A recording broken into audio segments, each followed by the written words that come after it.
हे welcome back everyone. मैं हूँ राग वर्मा और आज हम पढ़ेंगे क्लास 12th इंग्लिश जो 100 मार्क्स का है उसके first chapter Indian civilisation and culture की फोर्थ वीडियो को। और यहाँ पे हमारा ये चैप्टर जो है ना वो ख़त्म हो जाएगा। इससे पहले मैंने थर्ड पार्ट में आपको बहुत अच्छे से समझा दिया है, तो बाकी का जो पैराग्राफ बचता है, क्योंकि ये जो चैप्टर है आपका 24 पैराग्राफ में है, तो पहले के 16 पैराग्राफ हमने 3 वीडियो में देख लिए हैं। फिर समरी जो है हमारा या फिर जो ऑथर के बारे में कुछ दिया रहता है वो सभी मैंने आपको पढ़ा दिया है। हम यहाँ क्या करेंगे, जो पैराग्राफ 17 है 17 से लेके पैराग्राफ 24 तक आज आपको कंप्लीट करा देंगे। और यहीं पे क्या होगा, आपका जो चैप्टर है वो ख़त्म हो जाएगा और फिर जो नेक्स्ट वीडियो आएगा ये आपके क्वेश्चन आंसर का आएगा। तो चलिए हम बिना देरी के वीडियो स्टार्ट करते हैं। तो देखिए हमने क्या पढ़ा था, भारतीय सभ्यता और जो विदेशों की सभ्यता है उसमें अंतर किया था। फिर हमने गरीबों की जो रहन सहन है, गरीबों की जो सोच है, उनके जो मन में ऐसी इच्छा होती कि वो क्या करें, अपनी ज़रूरतों को पूरा करें और अपने मन पर कंट्रोल रखें, इसके बारे में देखा था। और वही हमने देखा था कि अमीरों के पास क्या होता है, बहुत सारा पैसा होता है, लेकिन ना उनके मन में खुशी होती है ना सेटिस्फैक्शन होता है। तो ये सब आप देखो हमने पढ़ा था कि किस तरह बाकी जो देश के लोग हैं वो भौतिकवाद को अपना रहे हैं। मतलब क्या है, वो चीज़ों के आविष्कार को अपना रहे हैं, वस्तुओं को, नए नए वस्तुओं का आविष्कार कर रहे हैं, उस पर डिपेंड होते जा रहे हैं। लेकिन वही हमने पढ़ा था कि जो भारतीय सभ्यता है वो भले ही क्या है लोगों को पिछड़ी हुई नज़र आती है, लेकिन हम क्या कर रहे हैं, आज भी वैसे ही चीज़ों का यूज़ कर रहे हैं जिसमें हमारा हाथ पैर काम कर सके। क्योंकि आप देखो, अगर आपका बॉडी वर्क करेगा ही नहीं, ठीक है, आप सारा काम क्या करो कि टेक्नोलॉजी पर आप छोड़ दो, तो ऐसे में क्या होता है, हमारा शरीर बहुत नुकसान पहुंच जाता है उसे। तो यही हमने पढ़ा था। तो अब आप देखो 17 पैराग्राफ में क्या दिया गया है कि after all there is something in Hinduism that has kept it live up till now. मतलब क्या है, आखिरकार हिंदुत्व में कुछ ऐसा है जो अब तक उसे जीवित रखा हुआ है। ठीक है, पहले हम पढ़ लेते हैं फिर आपको अच्छे से डिफाइन कर देंगे। It has witnessed that the fall of Babylonian, Syrian, Persian and Egyptian civilization. मतलब क्या है, यही जो बेबोलियन सभ्यता थी, सीरियन सभ्यता थी, पारसी सभ्यता और मिस्र की सभ्यता के पतन का सबूत बना। मतलब क्या है कि हिंदुत्व में क्या है, कुछ ऐसी विशेषता है, कुछ उसकी खासियत है जो आज तक क्या की हुई है कि भारत की सभ्यता को बचाई हुई है। अब आप देखो कि भारत की सभ्यता के सामने क्या है, बेबोलियन सभ्यता आई, सीरियन सभ्यता आई, पारसी सभ्यता आई, मिस्र की सभ्यता आई, लेकिन क्या है, सबका पतन हो गया, लेकिन भारत क्या है, अभी भी वही पोजीशन पे बना हुआ है। तो इसके सबसे पीछे का खासियत क्या है कि हमारा जो हिंदुत्व है वो अभी तक कायम है। आप देखो, हिंदुत्व का मतलब किसी धर्म से नहीं है, हम किसी धर्म विशेष की बात नहीं कर रहे हैं। हिंदुत्व मतलब जो लोग हिंदुस्तान में रहते हैं वो, उनका जो रहन सहन हो गया, उनका जो कल्चर है, जो सभ्यता है, वो हिंदुत्व की सभ्यता कहलाएगी। ठीक है, तो आप देखो जो हिंदू धर्म होता है, लोग बोलचाल में बोल देते हैं कि मैं हिंदू धर्म का हूँ, तो हिंदू कोई धर्म नहीं होता है, धर्म होता है तो वो सनातन धर्म है। ठीक है, लेकिन अगर हम हिंदुत्व की बात करें तो हर मुसलमान जो हिंदुस्तान में रहता है वो भी क्या है, हिंदुत्व कहलाएगा। ठीक है, हिंदू कहलाएगा, क्योंकि ये जो हिंदू है वो धर्म को इंडिकेट नहीं करता है, वो क्षेत्र के आधार पर इंडिकेट करता है कि ये हिंदुस्तान में रहने वाला है तो वो हिंदू कहलाएगा। तो ये बात है, और यही जो हमारी एकता है। आप देखो भारत में क्या है, बहुत सारे धर्म के लोग रहते हैं और क्या है, सभी को समान अधिकार दिया गया है। समान ही नहीं, आप देखो जो मुस्लिम्स हैं उन्हें हमने विशेषाधिकार भी दिया है। तो आप देखो कि हम क्या करते हैं, किस तरह सभी धर्मों का सम्मान करते हैं और उसे अपने में जगह दे रहे हैं। तो ये क्या है कि भारत की खासियत है, और यही सब कारण है कि भारत क्या है, आज तक जीवित है। तो ये आपका क्लियर हो गया। आप देखो, cast a look around you, where are Rome and Greek. आप क्या करो, अपने चारों ओर एक नज़र घुमाओ कि रोम और ग्रीक कहाँ हैं। मतलब ये कह रहा है, रोम और ग्रीक को आपको ग्लोब पे ढूंढने को नहीं कहा जा रहा है, आपको ये कहा जा रहा है कि आप देखो जो उसकी सभ्यता थी, उसकी विशेषता थी, ठीक है, वो अब कहाँ है, वो अब नहीं बचा है। सब देखो, अब सब क्या कर रहे हैं ना, अमेरिका की कॉपी कर रहे हैं, पश्चिमी सभ्यता की कॉपी कर रहे हैं। तो ऐसे में कॉपी करते करते ना उन्होंने अपनी विशेषता को ही खो दिया है। तो ये यहाँ पे कहा जा रहा है कि आप क्या करो, उनकी विशेषता को खोजो, आपको नज़र नहीं आएगी। Can you find today anywhere Italy of Gibbon and rather the ancient Rome? For Rome was Italy. मतलब क्या आप आज गिब्बन की इटली या प्राचीन रोम में जो इटली थी उसके कहीं भी खोज सकते हो? आप ये बताओ कि आपको पता है कि गिब्बन में क्या था, एक इटली था, और रोम की जो इटली थी उससे आप आज ढूंढो तो आपको कहीं नज़र नहीं आएगी। मैं फिर से रिपीट कर रही हूँ कि हमें ग्लोब पे ढूंढने को नहीं कह रहा है, हमें उसकी विशेषता, उसकी खासियत को ढूंढने के लिए कह रहा है। तो आप देखो, आप सारे देशों को देखो, ठीक है, पूरी दुनिया में जाकर देखो, आपको सभी लोगों में परिवर्तन नज़र आएगा, ठीक है, सब लोग आगे बढ़ गए। लेकिन भारत क्या है, अभी तक उसका वही सोच है, हमारा जो मेंटालिटी है, जो रहन सहन है, हमारी जो सभ्यता है, कल्चर है, सारा क्या है अभी तक सेम है। हम जल्दी क्या कर रहे हैं, अपने में परिवर्तन नहीं ला रहे हैं। तो ये हमारी खासियत है। आप देखो, परिवर्तन का मतलब ये नहीं होता कि हम क्या करें, नई चीज़ों को नहीं अपनाएं। जैसे क्लास में देखो बहुत सारे स्टूडेंट्स पढ़ते हैं, है ना, लेकिन आप देखो उनमें से कुछ स्टूडेंट्स ऐसे होते हैं जो टीचर के फेवरेट होते हैं। वो क्यों? क्योंकि आप देखो वो क्या होता है, स्टार्टिंग में जब टीचर उन्हें टीच करते हैं तो टीचर तो सारे बच्चे को एक चीज़ टीच करते हैं और सब बच्चे क्या करते हैं, उससे पढ़ते भी हैं और सबका अच्छा इंप्रेशन रहता है। फिर आप देखो कुछ दिन के बाद, अगर आप 1 महीने 6 महीने के बाद क्लास में जाओ तो आप देखो कि बहुत सारे स्टूडेंट्स ऐसे आपको मिलेंगे जिन्हें अभी जो आपको पढ़ाई हो रहा है, मतलब जो आपका अभी का पढ़ाई है वो उनको याद रहता है, लेकिन आप कुछ पहले के क्वेश्चन कर दो तो वो भूल जाएंगे। लेकिन कुछ बच्चे ऐसे होते ना जिन्हें क्या होता है, नई चीज़ भी याद होती है और पुराने वो नहीं भूलते हैं। तो टीचर की नज़र में कौन बच्चा अच्छा होगा, जो नई चीज़ों को तो ले लेकिन पुरानी चीज़ों को नहीं भूले। तो वही देखिए भारत की खासियत है। मतलब क्या किया है, हमने बहुत सारी नई चीज़ों को तो अपनाया है लेकिन जो हमारी पुरानी खासियत थी उसे नहीं खोया है। तो यही सब कारण है कि भारत क्या है, आज उसी तरह अपनी संस्कृति पे टिका हुआ है। आप देखो, go to Greek where is the world famous Attic civilisation. Greek जाए, ठीक है, कहाँ है विश्व प्रसिद्ध एटिक सभ्यता। मतलब आप ग्रीक जाकर आप देखोगे तो आपको जो विश्व प्रसिद्ध एटिक सभ्यता थी वो अब आपको नजर नहीं आएगी। Then come to India, go through the most ancient record and then look around you and you would be conscious to say yes, I see their ancient India still living।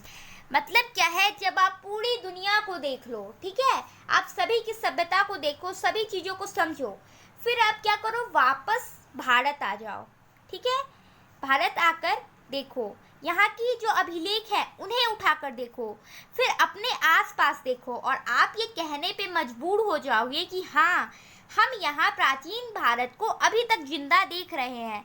मतलब क्या है कि आप देखो सारी दुनिया को देख लो, ठीक है, फिर भी आप देखो सभी लोगों ने क्या किया, अपने आप को, जो उनकी वजूद थी उसे खो दिया, उनकी जो गरिमा थी उसे खो दिया। लेकिन भारत अभी भी अपने उसी रूप में जिंदा है जिसमें उसने जन्म लिया था। तो ये भारत की क्या है, सभ्यता की विशेषता है। लेकिन अब आप देखो क्या हो रहा है ना इधर कुछ सालों से, कि हम अपनी सभ्यता को धीरे धीरे खोते जा रहे हैं, ठीक है। आप देखो हमारा जो माइंड है, भारत में क्या हो रहा है, विभाजन होते जा रहा है और इसका सबसे पीछे का जो कारण है ना, सबसे बड़ा, वो है मानसिकता। आप देखो अभी क्या होता है, हिंदू मुस्लिम होता है, सांप्रदायिकता में बांट दिया जाता है, धर्म के आधार पर बांट दिया जाता है, कास्ट के आधार पर, भाषा के आधार पर।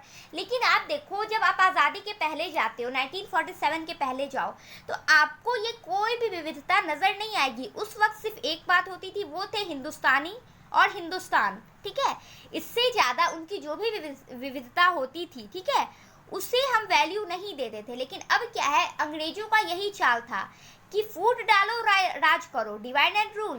तो ऐसे में उन्होंने क्या किया, जाते जाते ये जो हमारे फूट डालो की नीति थी ना, उसको क्या किया, उन्होंने लगा के उस बीज को बो के ही वो यहाँ से गए। ऐसे में अब देखो कि क्या हो रहा है, भारत बट गया, उनके तुरंत जाते ही भारत 2 भागों में बट गया, भारत और पाकिस्तान। फिर आप देख रहे हो किस तरह अब का जो सिचुएशन है, अब का जो भारत है, उसमें कितना ज़्यादा विविधता आ गया है। तो हमें क्या करना होगा ना कि अपने आप में चेंज लाना होगा, क्योंकि अगर आप नहीं लाओगे ना तो इंडिया की जो गरिमा है, जो हमारी खासियत है ना, वो एक दिन ख़त्म हो जाएगी। तो फिर आपको गर्व नहीं होगा। जैसे अब अगर कोई पूछता है ना आपसे कि अगर आप इंडियन हो, तो आप अगर विदेश जाओगे ना तो आपको एक गर्व महसूस होगा। लेकिन अगर आप इसी तरह क्या करोगे, वेस्टर्न सिविलाइजेशन को अपनाते रहोगे, तो आपको कोई भी गर्व महसूस नहीं होने वाला है इन फ्यूचर, क्योंकि आप में वो खासियत बचेगा ही नहीं जिस कारण आप क्या करो, अपने देश पर, अपने आप पर गर्व कर पाओ। तो हमें क्या करना है, अपने मेंटालिटी को चेंज करना है। फिर आप देखो पैराग्राफ 19 जो है, true there are dung heaps true here and there, मतलब ये सच बात है कि गोबर की ढेर अभी भी यहाँ वहाँ पड़ा मिलेगा। मतलब भारत क्या है, गांवों का देश है। महात्मा गांधी ने कहा था कि गांव क्या है, भारत की आत्मा है। तो भारत क्या है, गांवों का देश है। तो ऐसे में हमें जो गोबर के ढेर होते हैं वो अभी भी आपको यहाँ वहाँ पड़े मिल जाएंगे। But there are rich treasure buried under them, मतलब क्या है, इनके अंदर दफन कीमती खजाना भी है। मतलब आप अगर सिर्फ उसके ऊपर से देखोगे ना तो वो आपको भले ही अच्छा नज़र नहीं आएगा, भद्दा नज़र आएगा, लेकिन अगर आप हमारे अंदर जाओगे, ठीक है, तो आपको हमारा जो कीमती खजाना है, जो हमारी विशेषता है, वो नज़र आएगी। तो वही यहाँ पे कहा गया है, ठीक है।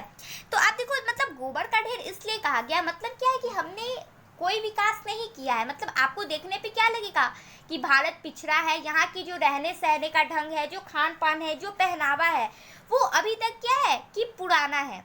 लेकिन आप देखो कि यही हमारी विशेषता है, यही हमारा खजाना है। तो इस तरह ये बात कही गई है यहाँ पे।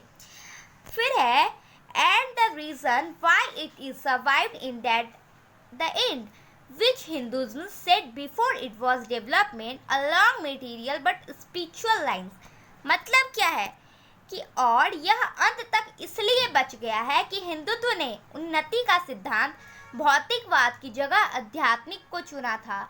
और हम इसलिए बचे हैं, हमारी सभ्यता इसलिए बची है कि हमने भौतिकवाद के सिद्धांत को नहीं अपनाया। भौतिकवाद मतलब क्या है कि वस्तुओं के आविष्कार और टेक्नोलॉजी पर निर्भरता, हमने ये नहीं किया। हम आप देखो, हम आज तक क्या करते हैं, हल से ही जुताई करते हैं, ठीक है। तो हमने क्या किया कि अपने इस आदत में, इसमें बदलाव नहीं लाया, बल्कि हमने आध्यात्मिकता को चुना। क्योंकि आप देखो, भले ही क्या होगा कि हम सारा काम मशीन कर देगा, लेकिन अगर आपका बॉडी कोई काम नहीं करेगा तो फिर आप क्या करोगे। इसलिए हमने ये सोचा कि हमें वही काम करने चाहिए जिसमें क्या हो, हमारे हाथ पैर का बल लगे और हमारा शरीर क्या हो, मजबूत बना रहे। क्योंकि अगर आप शरीर का कोई काम नहीं लोगे ना तो आपकी शरीर क्या होगी, फालतू हो जाएगी, बेकार हो जाएगी। और इसीलिए देखो, आप सबसे बड़ा कारण है, पुराने लोगों को आप देखो, उनका जो लाइफ स्टाइल था वो बहुत सिंपल था, और इसलिए उनका जो आयु था ना वो बहुत ज़्यादा होता था। लेकिन अब क्या है, देखो मैक्सिमम 60-70 बहुत हो गया, इसके बाद लोग क्या करते, सरवाइव नहीं कर पाते हैं।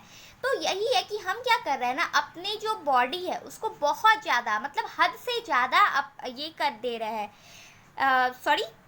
हद से ज़्यादा क्या कर रहे हैं, उसको हम रेस्ट दे रहे हैं। तो ये हमारे लिए क्या है, खतरनाक हो जाएगी। यही बात यहाँ पे कहा गया है। आप देखो, हम क्या कर रहे हैं, पैराग्राफ 20 देखते हैं कि our civilisation, our culture and Swaraj depend on a multiplying and want self indulgence but the resisting our want self denial. मतलब क्या है कि हमारी सभ्यता, हमारी संस्कृति, हमारा स्वराज, स्वराज मतलब क्या होता है, राष्ट्र, हमारी इच्छा अति भोग पर नहीं बल्कि त्याग को सीमित करने पर टिकी हुई है। मतलब जो हमारी सभ्यता है ना, हमें ये सिखलाती है कि हमें अति भोग नहीं करना है। अति भोग मतलब क्या होता है कि वांटेज आप अगर अधिक कर लोगे, मतलब आपको बहुत कुछ चाहिए होगा, ठीक है, आपके अंदर सेटिस्फैक्शन नहीं होगा, तो वो अति भोग कहलाता है, वो इंसान आसक्त कहलाता है। तो हमने क्या किया है, अपने मन में ऐसी भावना नहीं लाई है। हम क्या करते हैं, ज़्यादा लेने पर विश्वास नहीं करते हैं, हम देने पर विश्वास करते हैं। हमने त्याग पर सीमित की हुई है, ठीक है, हमारी खासियत क्या है, त्याग, क्षमा। हम मतलब देने पे बिलीव करते हैं, लेने पे बिलीव नहीं करते हैं। लेकिन अब आप देखो क्या होता है ना, जो हमारे बच्चे होते हैं, देखो कुछ भी अगर कोई भी इंसान कुछ करता है तो सबसे पहले क्या होता है, उसका बचपन डिपेंड करता है। देखो वो बच्चा वैसे ही सोचेगा ना जैसा बचपन से आप उसे ट्रीट करोगे। जैसे अब आप देखो, अब के बच्चे अगर रोते हैं तो माँ उन्हें क्या देती है, चुप कराने के लिए लोरी नहीं सुनाती है, बल्कि फ़ोन में क्या करती है, आपको यूट्यूब चला के दे देती है। तो ऐसे में देखो आपको क्या हो रहा है, उस बच्चे को वो हैबिट हो जाएगा कि वो क्या करे, फ़ोन से ही, बचपन से ही उसको फ़ोन का आदत मिल रहा है, ठीक है, उसको उसके लिए अलग से आया रहती है, वो उसका देखभाल करती है, तो ऐसे में बच्चा आपका डिपेंडेंट, सेल्फ डिपेंडेंट नहीं बन पाएगा। वो क्या करेगा, दूसरे के अधीन बन जाएगा, वो अपना काम दूसरों की करवाने के लिए बिल्कुल मजबूर हो जाएगा, क्योंकि उसका बचपन से ही वो आदत पड़ गया है। और फिर जब बच्चे बड़े हो जाते हैं तो फिर वही माँ बाप क्या करेंगे, शिकायत करेंगे कि मेरा बच्चा दिन भर फ़ोन यूज़ करता है, या फिर क्या करता है, कोई काम नहीं करता है। तो आप देखो, आपने बचपन से क्या किया, उसे उसी तरह से ट्रीट किया है, तो बच्चा आपको वही दे रहा है। तो हमें क्या करना है ना कि अच्छे से ट्रीट करना है, क्योंकि देखो भारत की अपनी खासियत है, और हम क्या करते हैं ना, थोड़े से खुशी के लिए या फिर थोड़े से आराम के लिए ना अपनी सभ्यता को कुर्बान कर देते हैं। तो यही क्या है ना कि इन फ्यूचर आपके लिए बहुत घातक सिद्ध होता है। वही बच्चा क्या करता है, बड़े हो जाने के बाद, शादी हो जाने के बाद अपने माँ बाप को वहाँ छोड़ देता है, वृद्धाश्रम में छोड़ देता है। तो क्यों, क्योंकि इसको ज़्यादा बोझ लेने की आदत ही नहीं दी आपने बचपन से, तो वो ऐसा करेगा ही।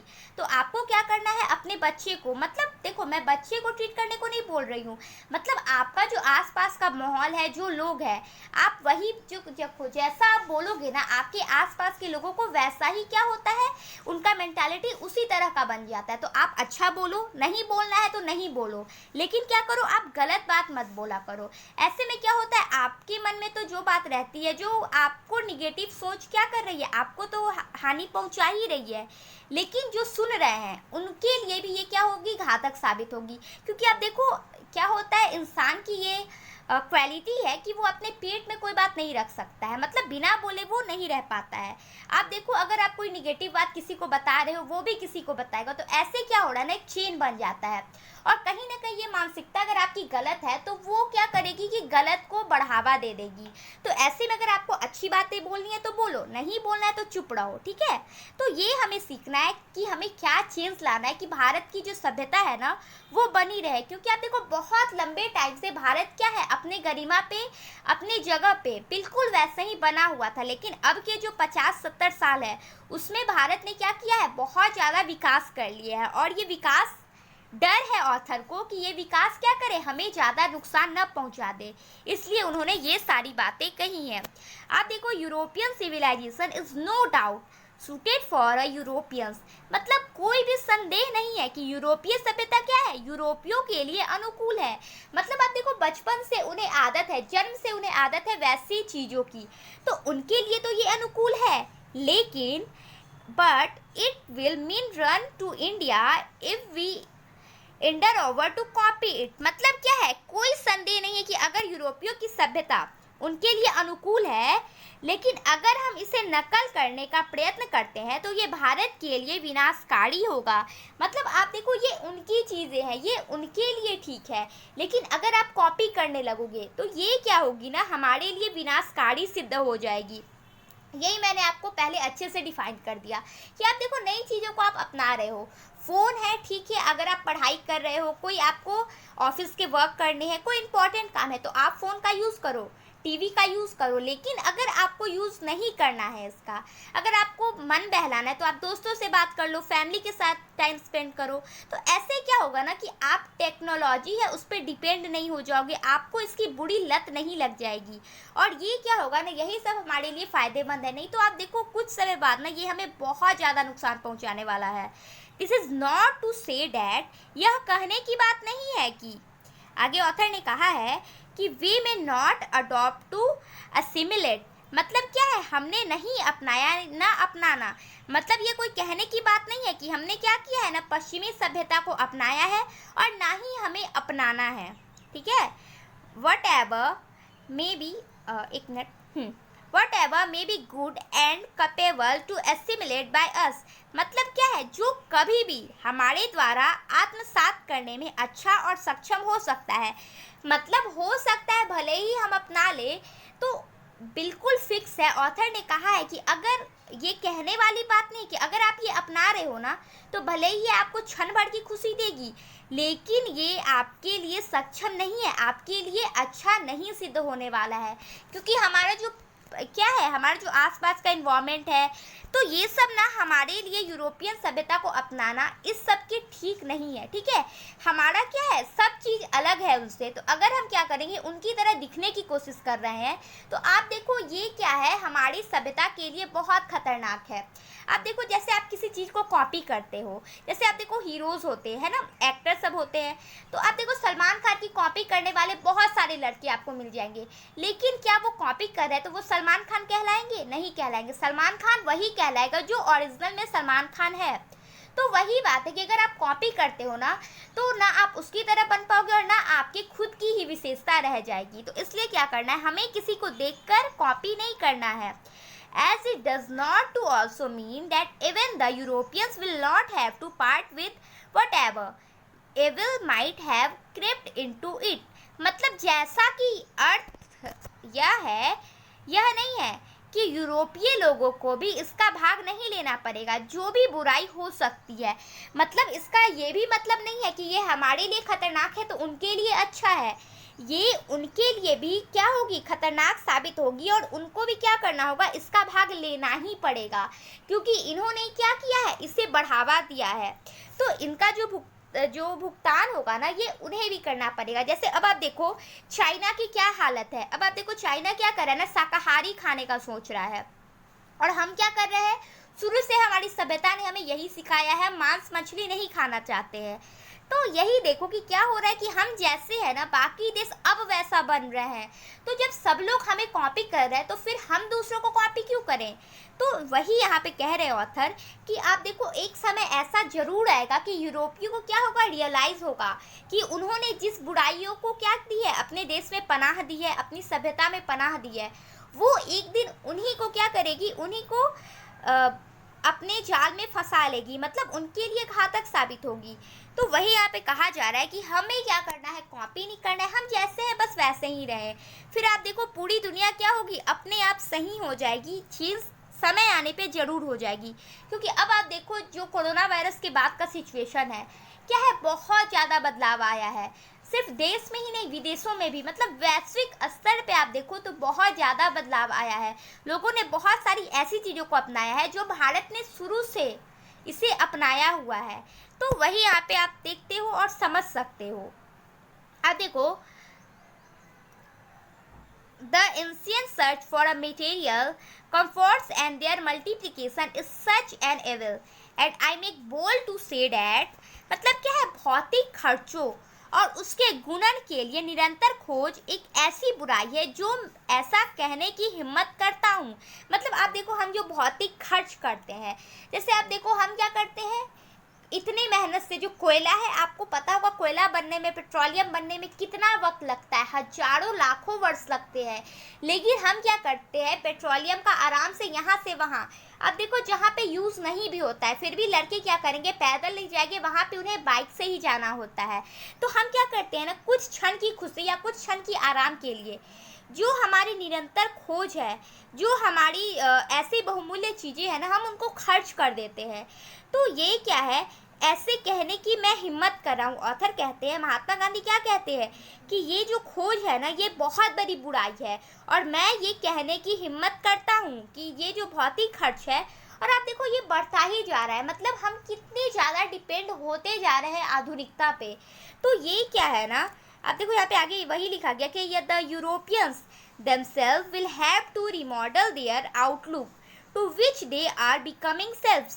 मतलब क्या है, यूरोपीय लोगों को अपने दृष्टिकोण को फिर से तैयार करना होगा जिसके लिए वे गुलाम बन रहे हैं। मतलब आप देखो, वही पहले भी मैंने आपको बताया कि जो सभ्यता है, पश्चिमी सभ्यता, उसको अपने में क्या करना होगा, बदलाव लाना ही पड़ेगा।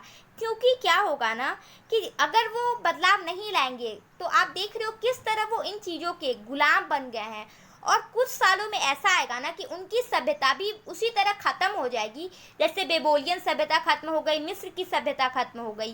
तो आप देखो कुछ समय ऐसा था जिस वक्त क्या था, वो भी बहुत वर्चस्व वाले देश थे, बहुत बड़ी सभ्यता थी। फिर क्या है, उन्होंने क्या किया, अपने में परिवर्तन लाया और अपनी सभ्यता को खो दिया। ऐसे में आप देखो कि उनका कोई अब जगह नहीं है विश्व इतिहास में।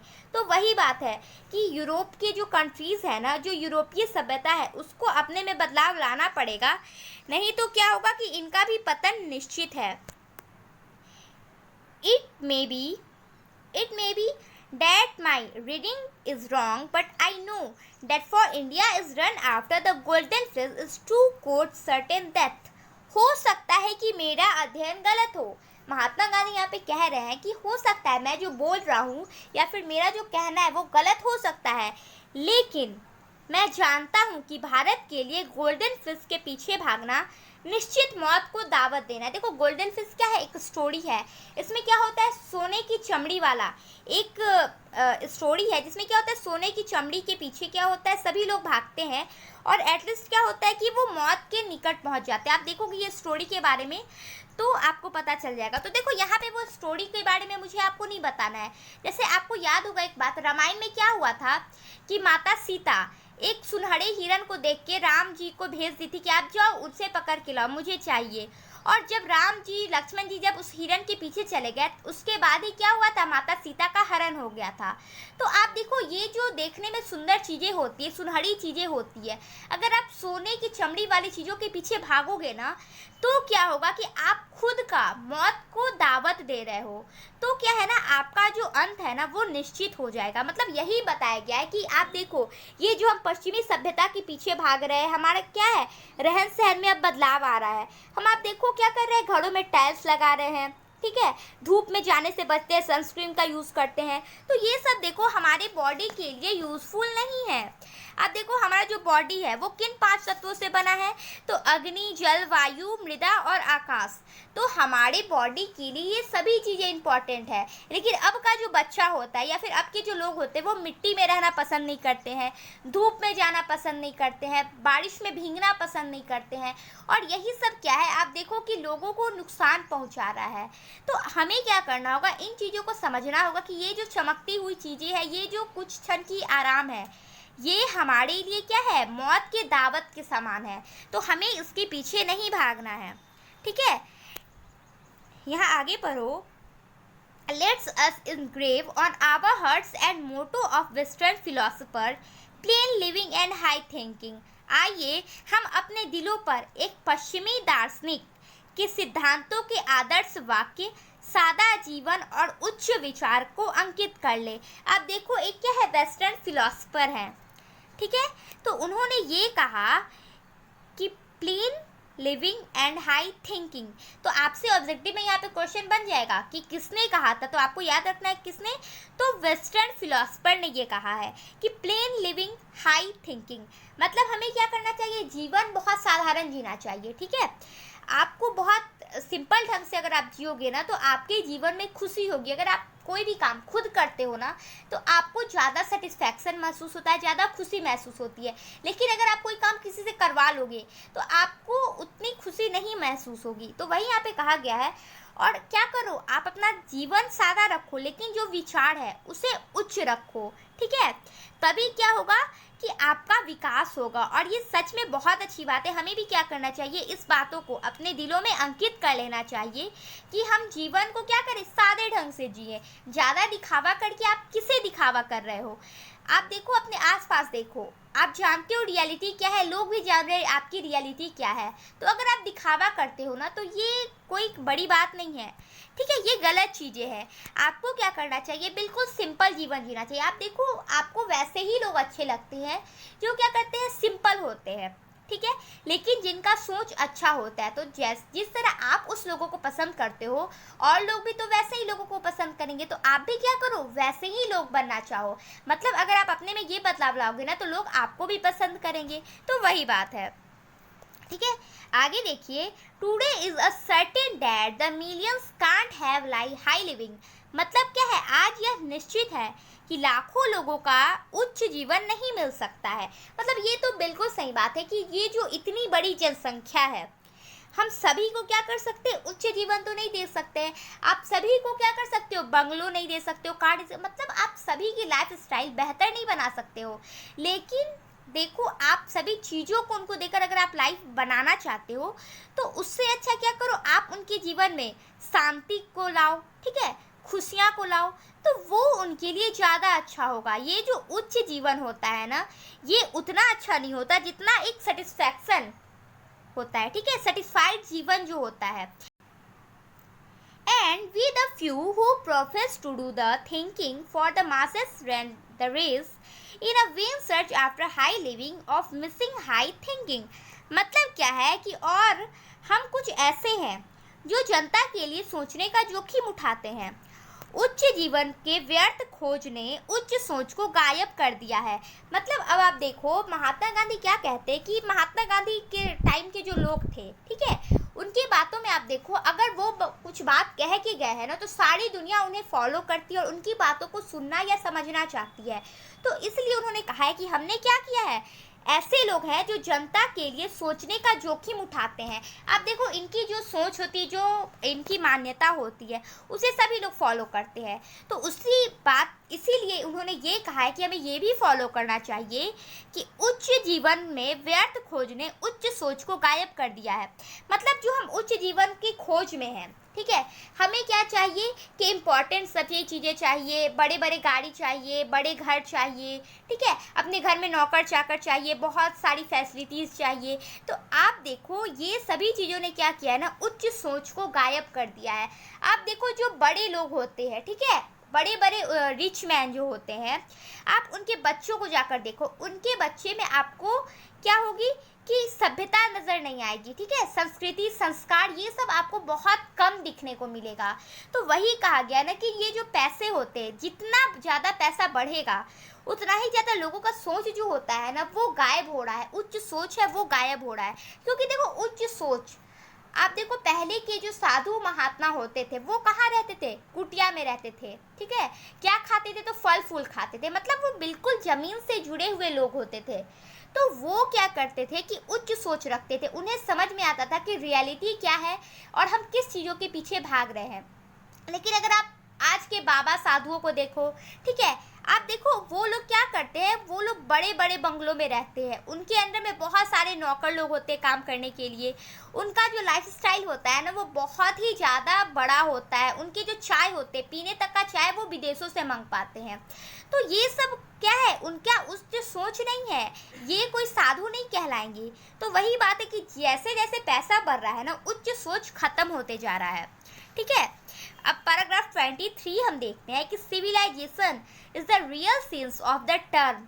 मतलब क्या है, जो सभ्यता शब्द है ना, शब्द के वास्तविक अर्थों में सभ्यता गुणन की नहीं बल्कि consist not is the multiplication but in the deliberate of voluntary restrictions to want, ठीक है।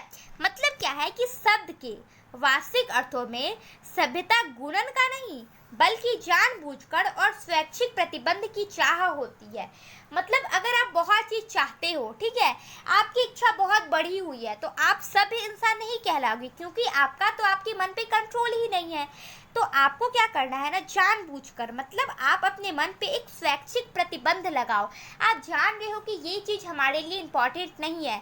अगर आपके पास एक फ़ोन है, ठीक है, सिंपल सा आपके पास फ़ोन है, स्मार्टफोन ही है, तो अब आपकी चाह है कि आपको आईफोन चाहिए, तो ये क्या है, आपका बढ़ा हुआ मन है। आप फ़ोन से भी वही काम कर सकते हो, स्मार्टफोन या एंड्रॉयड फ़ोन से, लेकिन आपको क्या चाहिए, आईफोन चाहिए। तो आपको क्या करना है ना, अपने मन पे एक स्वैच्छिक प्रतिबंध लगाना है। आप उन्हीं चीज़ों का यूज़ करो जो आपके लिए ज़रूरत को पूरा कर पाए, ठीक है। ज़रूरत से ज़्यादा अगर हम चाहने लगते हैं ना, तो ये इंसान के पतन का कारण बन जाती है। तो हमें क्या करना है कि अपने मन पे कंट्रोल करना है। और ये बात ना महात्मा गांधी ने बहुत बार रिपीट की। आप देखोगे ये चैप्टर में मैंने आपको 2-3 बार समझाया है, और यही बात इन्होंने कही ही है कि आपको क्या करना है, मन पे कंट्रोल करना है। अगर आपका मन आपके कंट्रोल में रहेगा तो आपकी ज़रूरतें कम होगी। अगर आपकी ज़रूरतें कम होगी तो आप कहीं ना कहीं एक सभ्य इंसान जरूर कहलाओगे, और सभ्य इंसान से ही सभ्यता का, अच्छी सभ्यता का निर्माण होता है, ठीक है। आप देखो, This alone increases and promote contentment, real happiness and capacity for survive। मतलब क्या है, जो संतोष है वो वास्तविक सुख और सेवा की क्षमता को बढ़ावा देता है। मतलब ये जो अकेले संतोष है, अगर आपके मन में सिर्फ संतोष है ना, तो आप देखो आपका मन आपके कंट्रोल में रह रहा है, तो आपको ना किसी भी चीज़ों की इच्छा ही नहीं होगी, आपके मन में कोई भी निगेटिव चीज़ आएगी ही नहीं। क्योंकि देखो जैसे आपकी इच्छा बढ़ती है ना, आपके मन में जो भी बाकी जो निगेटिव बुराइयां हैं, जो निगेटिव सोच है, वो आपके मन में असंतोष नहीं रहने के कारण ही आती है। आपको ईर्ष्या आएगा, ईर्ष्या क्या करती है, दुश्मनी को पनपाती है। तो ऐसे ऐसे क्या होगा ना, आपके मन में बहुत सारी बुराइयां जन्म ले लेगी। लेकिन अगर आपके मन में सिर्फ संतोष है, तो आपके पास वास्तविक सुख है और सेवा की क्षमता को बढ़ावा देता है। आप देखो अगर आपको लगे ना कि आपकी लाइफ में जो चीज़ें हैं, जो आपकी इतना पैसा आपकी लाइफ में आ रहा है, इतना आपके जीवन यापन के लिए क्या है, काफ़ी है, तो आप क्या करोगे ना, उसी में से आप अपना जीवन भी सर्वाइव करोगे, कुछ सेव भी करोगे और कुछ पैसे से क्या करोगे, आप सेवा भी रखोगे, आपके अंदर सेवा भाव रहेगा। अगर कोई इंसान आपके घर में आएगा तो वो खाली हाथ नहीं जाएगा। लेकिन अगर आपके मन में संतोष नहीं है, तो आप किसी को देने के बारे में सोचोगे भी नहीं।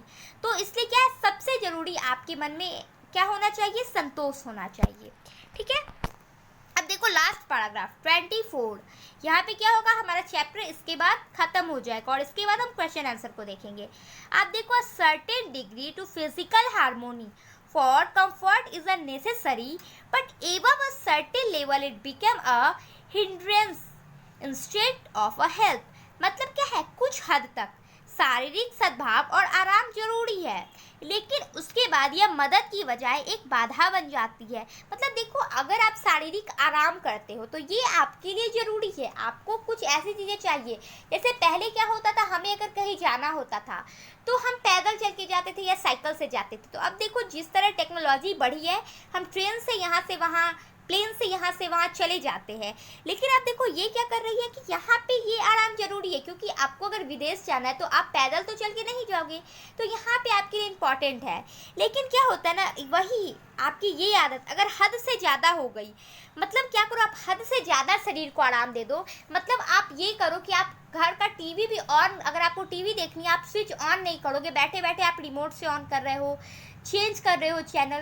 तो ये सब क्या है ना, ये आपके मन की बदमाशी है। मतलब क्या है ना कि ये आपके शरीर के लिए एक बाधा बन जाएगी, ये आपकी मदद नहीं कर रही है। आप सोचिए अगर आप बैठे हुए हो बेड पे, सारा काम आपका हो रहा है, ठीक है, तो ये आपके लिए अच्छा नहीं है। आपका शरीर क्या हो रहा है, खराब हो रहा है।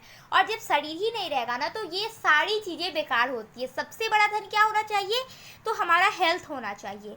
तो हमें क्या करना होगा, हेल्थ, आप हेल्दी तभी रहोगे जब क्या करो, आप शारीरिक श्रम लो, आप योगा करो, हार्ड वर्क करो। वो इंसान अंदर से भी मजबूत होता है और उसके पास जो उसकी इम्यूनिटी पावर होती है वो मजबूत होती है और उसके मन में ना बहुत अच्छी अच्छी चीज़ें होती है, उसका शरीर अच्छा होता है। तो वही बात है ना कि सबसे पहले क्या है कि आपको आराम को त्यागना होगा। आपको पता होगा आराम हराम है, तो ये बहुत सही बात है कि आराम क्या है, हराम है। अगर आप कुछ हद तक आराम करते हो तो ये ठीक है, लेकिन अगर आप हद से ज़्यादा कर रहे हो तो ये क्या है ना, आपके लिए बाधा है। Therefore, the ideal of sustaining an unlimited number of wants and a satisfying theme seems to be a delusions of a snare। मतलब क्या है, इसलिए असीमित इच्छा को चाहने वाले और उसकी पूर्ति करना एक भ्रम और जाल जैसा है। मतलब आप देखो कुछ लोगों की चाह होती है ना, उन्हें बहुत चाहिए होता है। आप सोचो अगर आप बहुत पैसा कमाना चाहते हो और वो भी बिना मेहनत के, तो ये इम्पॉसिबल है। तो कुछ लोग ऐसे होते हैं ना जो मेहनत भी नहीं करना चाहते और जिन्हें बहुत चीज़ चाहिए भी होते, तो वो गलत रास्ते पे चले जाते हैं। तो आप देखो ये जो असीमित इच्छा है, सबसे बड़ा इसकी प्रॉब्लम क्या है, तो इनके मन में इच्छा है कि उन्हें ज़्यादा चाहिए और यही क्या है ना कि उनके लिए एक भ्रम और जाल जैसा लगता है। और उनको क्या करता है, होता है ना कि उनको किसी भी हाल में, ठीक है, कोई भी हद पार करके उनको अपनी जो वांटेज होती है वो उसे पूरा करना चाहते हैं। तो आप देखो ये क्या कर रहा है, आपके लिए जाल बुन रहा है, आपके लिए भ्रम पैदा कर रहा है। उसे पता है कि अगर हम पकड़ा गए ना तो पुलिस हमारी लगा देगा, लेकिन फिर भी देखो वो लोग गलत चीज़ें करते हैं, ठीक है, किडनैपिंग कर रहे हैं, बहुत सारे आप देखो जो आतंकवाद है या फिर बहुत सारे जो बुराइयां हैं, वो इसी अति शक्ति है, ठीक है, आशक्ति है, उसी कारण ये सब होती है। तो आपको यही बात है, फिर से रिपीट हो रहा है कि आपको मन पे कंट्रोल करना है, ठीक है। तो आप देखो ये चैप्टर हमारा यहाँ पे खत्म होता है और फिर से आप अगर सारे चैप्टर का एक कंक्लूजन निकालो तो एक ही बात निकलती है कि हमें क्या करना है, अपनी सभ्यता को नहीं खोना है, शरीर को आराम नहीं देना है, ठीक है। जो चीज़ें है, टेक्नोलॉजी है, उस पर ज़्यादा निर्भर नहीं होना है। ये आपको अगर फ़ायदेमंद है आपके लिए, जहाँ पे आपकी जो मदद कर रहा है वो ठीक है, लेकिन आप क्या करो, उस पर ज़्यादा डिपेंड नहीं हो।